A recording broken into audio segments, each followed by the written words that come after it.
गंगोत्री से निकलती हुई गंगा जो हजारों किलोमीटर की सफ़र तय करके गंगा सागर तक पहुंचती है। और ये सिर्फ एक नदी नहीं, करोड़ों लोगों की आस्था और लोगों की जिंदगी है माँ गंगा। लेकिन सवाल अब यही है, क्या माँ गंगा इतनी पहले स्वच्छ थी, क्या उतनी ही स्वच्छ और पवित्र आज भी है? मैं उसी कड़ी में बात करते हुए आपको याद दिलाना चाहूँगा, बीजेपी की जो सरकार है वो गंगोत्री से लेकर गंगा सागर तक बन चुकी है।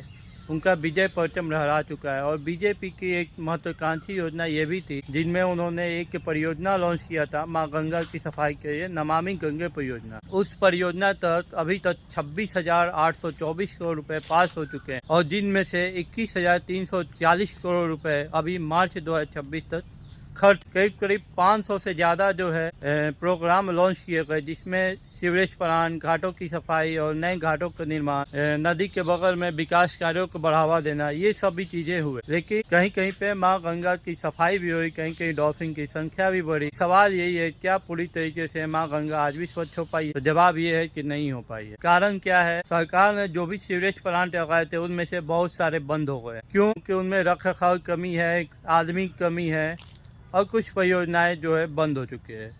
और ये मोदी जी के बहुत ही महत्वाकांक्षी योजना थी, और मोदी जी ने अपने निजी कोष से भी इस परियोजना में दान दिया था।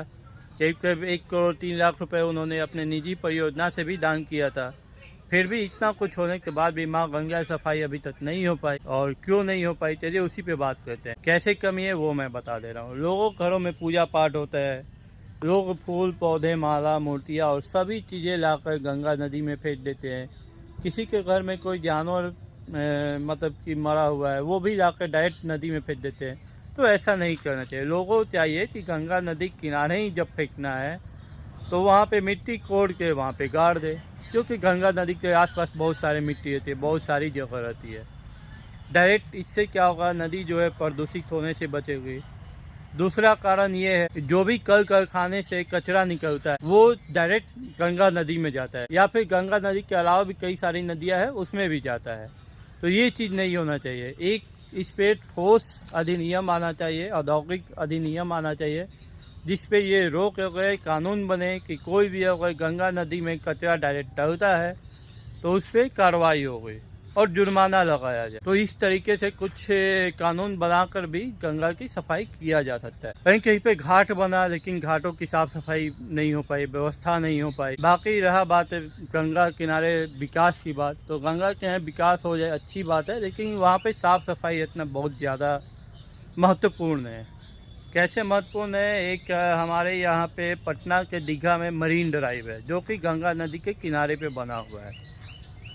गंगा नदी किनारे पे बना हुआ है, वहाँ पे सैकड़ों ठेला वाला लगा हुआ है, और वो सारे लोग कचरा साफ करके अपना ले जाते हैं। अच्छा माहौल रहता है, लेकिन वहाँ पे कुछ गंदगी भी फैलाई जाती है। जहाँ पे ज़्यादा लोग रहेंगे वहाँ गंदा होगा। ये हमारे भारत का और भारत के लोगों का एकदम नियम हो चुका है, जहाँ पे लोग रहेंगे वहाँ गंदा दिखेगा ही। ऐसा हर जगह पे नहीं है, मैं भारतीय लोगों को बुरा नहीं बोल रहा हूँ, लेकिन अक्सर मैं ये देखता हूँ।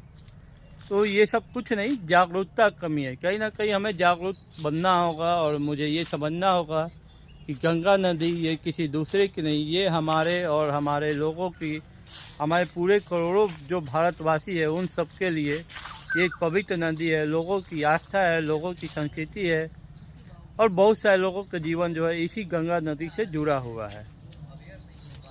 तो एक चीज़ और है कि गंगा नदी को साफ़ सफाई रखने के लिए लोगों में जागरूकता फैलाया जाए, कानून बनाया जाए। जो डायरेक्ट नदी में कचरा गिरा रहे हैं, हाँ, बहुत सारे शहरों में ये भी देखा गया है कि डायरेक्ट जो नाला का कचरा होता है वो डायरेक्ट जाके गंगा नदी में गिर जाता है।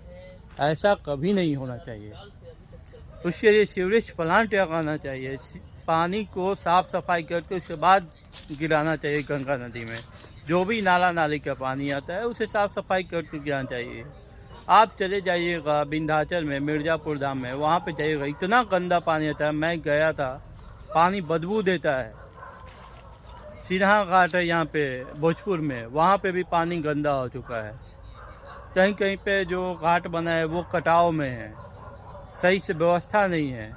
इन सारे चीज़ों पे भारत सरकार, जो राज्य सरकार है उनको, और जो जिला प्रशासन है उन सभी को मिलकर ध्यान देना होगा, और कहीं ना कहीं लोगों को भी ध्यान देना होगा। तो चलिए इस बात को यहीं पे ख़त्म करते हैं। बाकी आप सब अपना कमेंट में बताइए कि आपके यहाँ गंगा का क्या हाल है, और माँ गंगा को सफाई किस तरीके से किया जाए।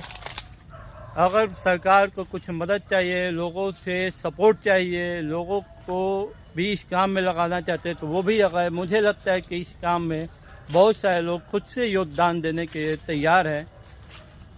और आप लोग अपना कमेंट, राय, विचार ज़रूर दीजिए, और आप लोग ये भी बताइए कि आपके यहाँ माँ गंगा का क्या हाल है। तब तक के धन्यवाद। हर हर गंगे, जय जय गंगे। और इस बार फिर से बीजेपी को मैं बधाई देता हूँ कि बंगाल में उनकी सरकार बनी। तो उम्मीद है कि अब जो माँ गंगा है, गंगोत्री से लेकर और गंगा सागर तक एकदम साफ़ हो जाएगी। धन्यवाद।